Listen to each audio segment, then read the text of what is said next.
Hey, Chief here. Happy winter convergence. This week I was finally able to finish my Gorgonite set. I've been farming for this thing for many moons, but it is finally here, and I'm pretty stoked on it. Anyways, I just wanted to give a brief overview of it and then share some footage of me testing it out from earlier today.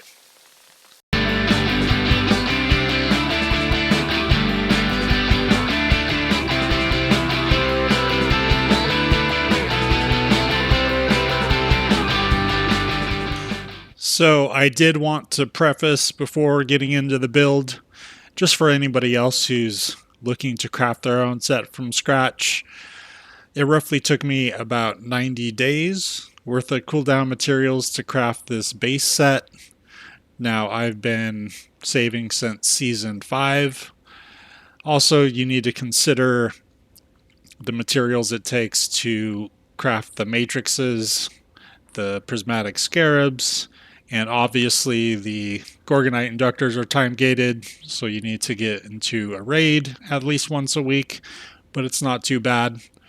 But yeah, just as a frame of reference, expect at least a couple of months. So like the video description said, we went with a full true OG evade set based off of the wing leather shoes and Inferno. And just for those who don't know, wing leather shoes gives us a base increase of 10%, a base damage increase of 10%. And that synergizes with one of our passives in the rapier tree. And Inferno, just by having it as a secondary weapon, we get another 15% damage. And then for this build, I opted to go for Endless Thirst.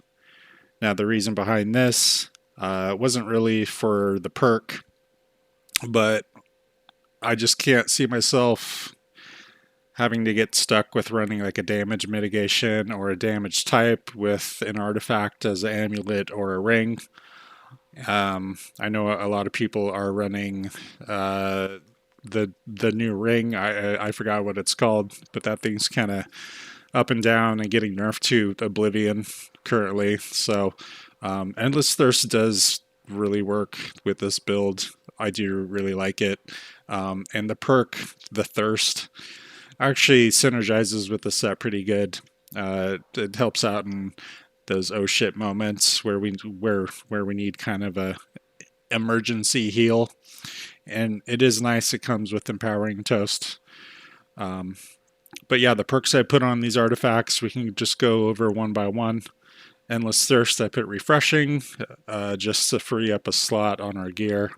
Inferno, I went with flame attunement, and wing leather shoes, I went with enchanted word. Now going over the other body pieces to get to our 12.6 light equip load, I had to go medium pants and then the rest light. So yeah, running Sundering Riposte on the pants, Leeching Flurry on the hands, and then the trifecta, enchanted word, refreshing health on the rest of the pieces here. For the jewelry, I am running slash protection, empowered, and health. I did contemplate running divine on it, but with the rest of our sustain on this build, I think it would have been overkill. And the empowered is just going to help us with any empowered drop-offs. The ring, we're going with the pretty standard hardy thrust damage leeching, so we got more sustain there. Now this is, I switch out our heart rune, but the one I'm running right now, accelerating charge, which is going to synergize with the boots and some other passives, and empowering charge. And for our main weapon, we are running rogue, omni evade, and life stealing. Yeah, we're getting just so much sustain from this set. Yeah, the life stealing here, leeching on the ring, and then our leeching from our gloves. Now, at first I thought this was a pretty selfish way to run this, but what we're actually going to be doing is just getting more damage the more we heal. Reason for that is the diamond. We're going to get 15% damage at full health. And there is also a passive in the rapier tree where we do another 10% damage at full health. So though we might be being a little selfish, kinda. I mean, I don't really consider it being selfish. It just kind of makes the healer's job easier. But we are getting extra damage from constantly being healthy. Now, I did originally want to run this thing with Vicious, but you can't put Rogue and Vicious together, unfortunately, in the at the workshop or at the forge.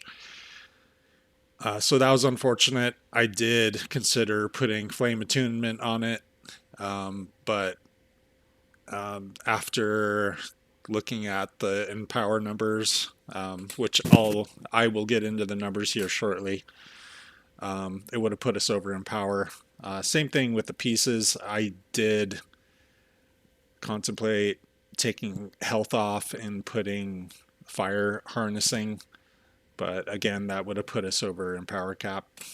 Now, one thing to note, I am just running the Slash Protection 725 amulet, but we do have kind of in the arsenal these level 700 ones that I crafted a while ago. These were 2 perk crafts that I forced protection and empowered on. So we do have these. It's going to be a work in progress getting all of these crafted. But that's a whole nother story. Now, as far as our main hand, talking about this a little bit more, I do really like just having a standard legendary 725 here. It just really frees up our ability to run another artifact on our offhand.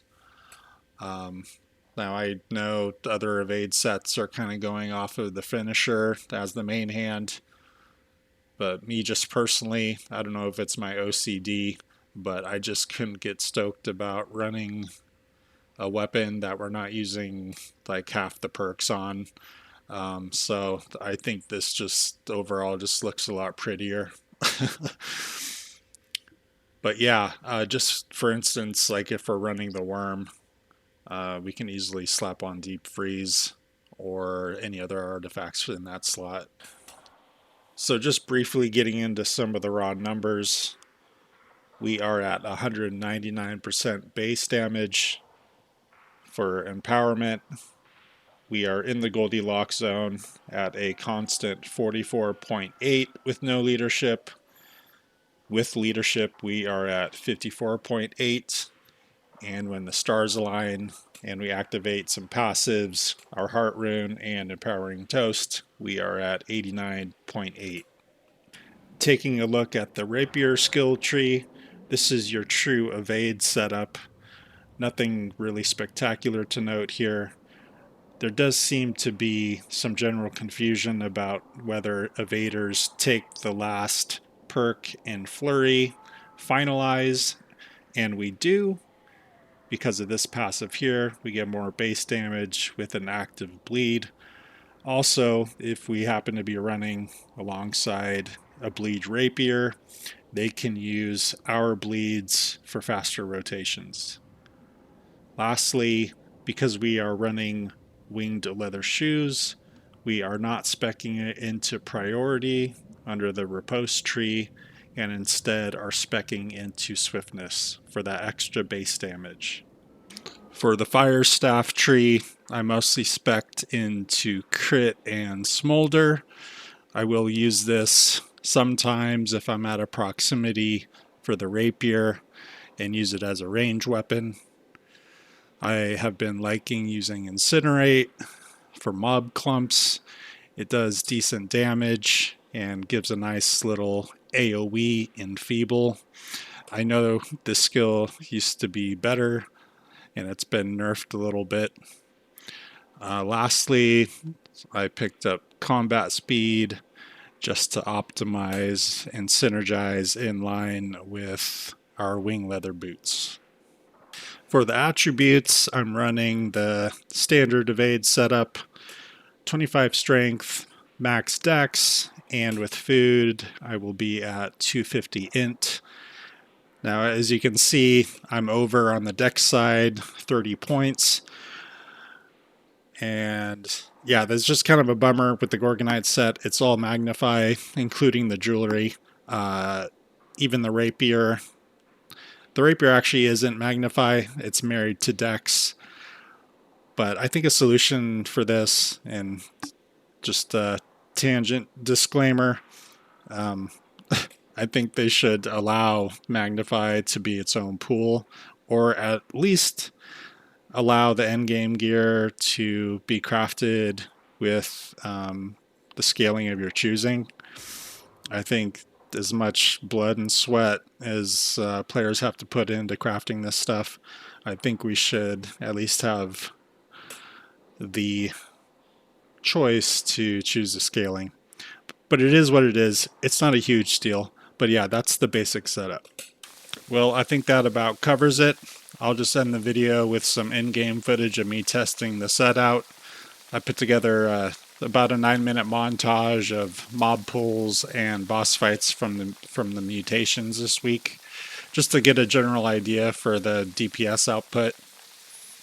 But yeah, thanks for watching. Feel free to comment. I'm actually curious to know if there's anybody else who's built their own Gorgonite set or looks to do so, and what that has looked like for you.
purged of their resolve.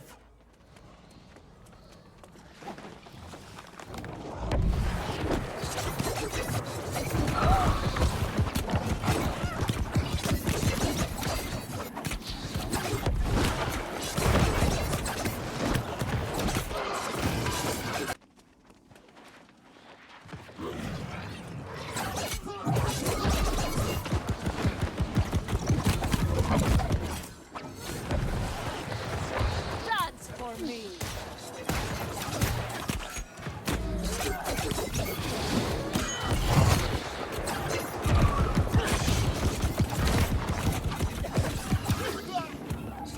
Egg on your knees for death!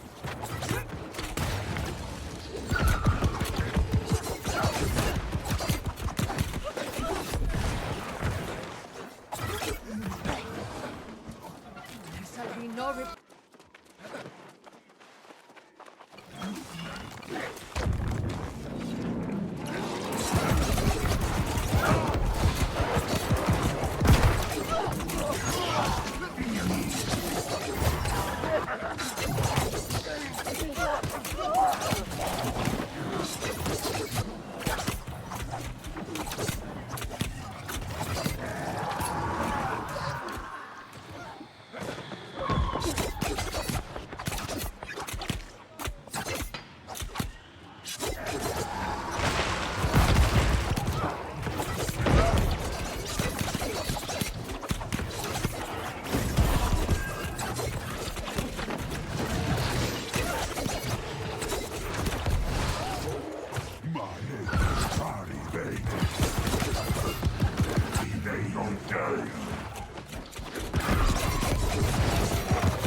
My death!